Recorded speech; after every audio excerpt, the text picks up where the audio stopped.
Welcome to Cinecaps. Today I will show you an action film from 2024 titled Lights Out. Spoilers ahead. Watch out and take care. Michael, known by his code name Duffy, a former soldier, notices a poker game in a bar and decides to participate, offering his watch as collateral. After winning a hand with a straight flush, the thug is unwilling to part with the watch. Duffy is forced to physically confront the thug's buddies individually, eventually getting the watch back. Max, who observed the entire fight, steps outside and sees Duffy staying at a nearby motel. Duffy suffers from severe PTSD, remembering deaths of his comrades, who were like brothers to him. In the morning, Max seeks out Duffy, who initially shows no interest. Through the closed door, Max praises Duffy's combat skills, proposing a once-in-a-lifetime deal, but Duffy declines. Undeterred, Max follows Duffy, emphasizing the waste of his talent. Max touches a nerve by bringing up his own brother, a fellow veteran consumed by PTSD who removed himself, suggesting Duffy needs an outlet for his anger. Duffy agrees to see what it is Max is selling to him. Max brings him to a budget version fight club, where the few people watching place bets. Fosco is the main organizer and explains that in this fight, there are no rules. It's a fight to the death. The first fight is between a karate kid and a tank. Initially, the karate fighter dominates, even beginning a premature victory celebration. However, the tide swiftly turns as the tank lands a few good whacks before the karate kid is knocked out. But now for the main event, Fosco unleashes the Frankenstein, pitting him against Duffy, who didn't sign up to fight at all. He is leaving, as Fosco calls him a wet kitten running to mommy. It triggers Duffy and he decides to play ball. Max bet a huge amount on Duffy. The fight begins and Duffy cracks a few bones and finishes it with a shot to the liver. Frankenstein is down before Fosco finished counting money. With the cops suddenly arriving, the crowd scrambles. In the car, Max hands Duffy his winnings. He placed a bet on his behalf, fully aware there is no way he would lose after witnessing the bar fight. Max invites Duffy to stay at his sister's place. While desperately searching for his hidden money at his girlfriend Rachel's home, Stan becomes suspicious that her child might have taken it, leading him to strike Rachel. In response, she demands he leave. Just as this confrontation escalates, Max and Duffy arrive and Duffy quickly subdues the agitated Stan. That evening, walking through another underground fighting ring, Stan is brought before the fight organizer, Sage, and his boss Ellen, to whom Stan owes a lot of money. She promises not to get mad if he tells her the truth. After Stan reveals that the money is somewhere at Rachel's house, she taps him, ordering Sage to find out where Rachel lives.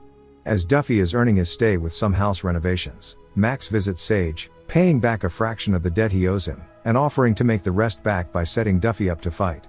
Sage agrees to give him a 3-to-1 odds fight, sure that his fighter will win. Duffy slowly starts to warm up to Hannah and Rachel, especially the now single Rachel, if you know what I mean. When Max finally returns, he tells Duffy that they are about to make a lot of money. By they, he means Duffy gets punched in the face and Max gets paid. Team effort. The next fight will at least feature a real cage. Sage keeps these fights under cop radar by bribing Ellen, a police detective, who keeps these fights under her control. Max introduces Duffy to Sage. Duffy suddenly changes their agreed odds to 5-to-1 or he will walk. Sage agrees, hoping his bite is as good as his bark.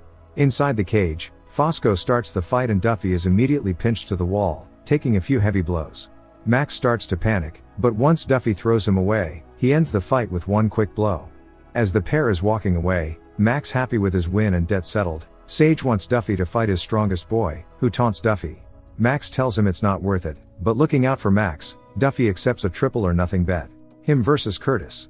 The fight starts and no fighter has a clear advantage, with both taking a few blows. That is, until Duffy starts experiencing some PTSD flashbacks and becomes disoriented. Duffy suddenly goes berserk, breaking the dude's skull and unable to stop himself until Max calms him down. He won.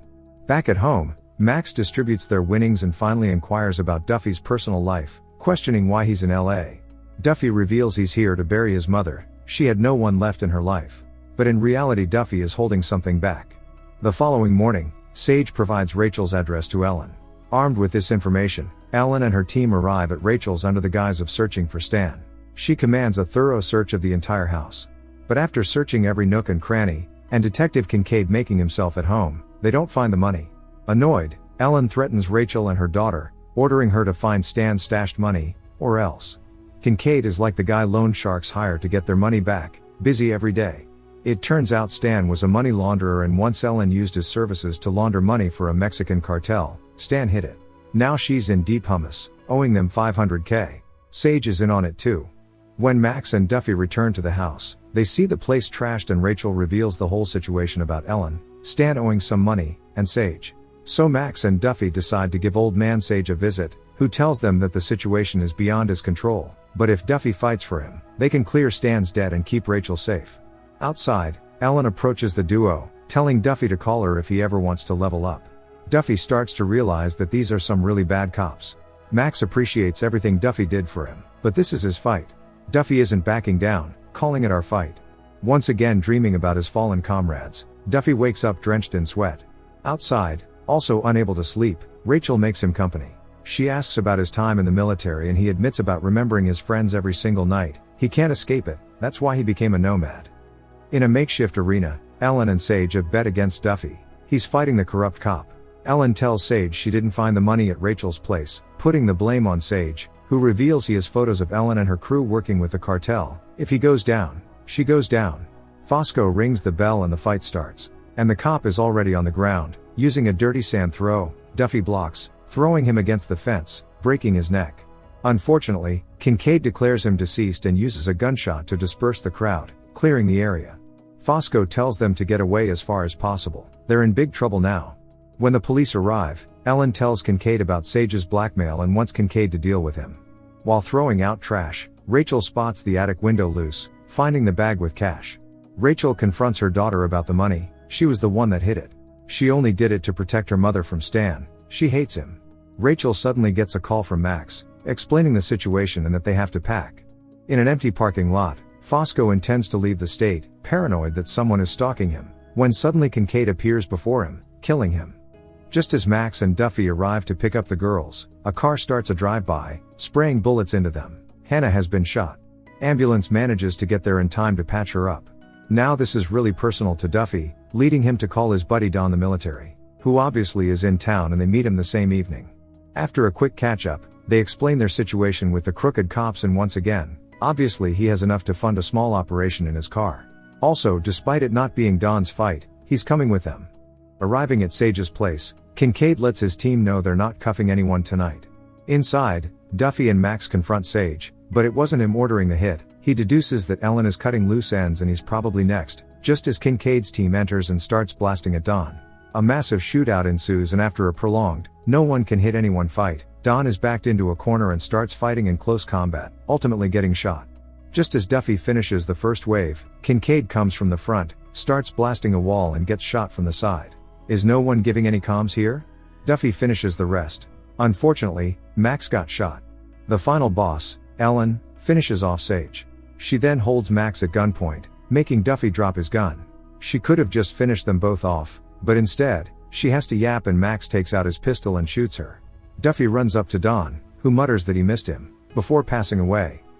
After buying his mother a proper headstone, Duffy is back on the move. The end. Thank you for watching. Subscribe for more videos like this.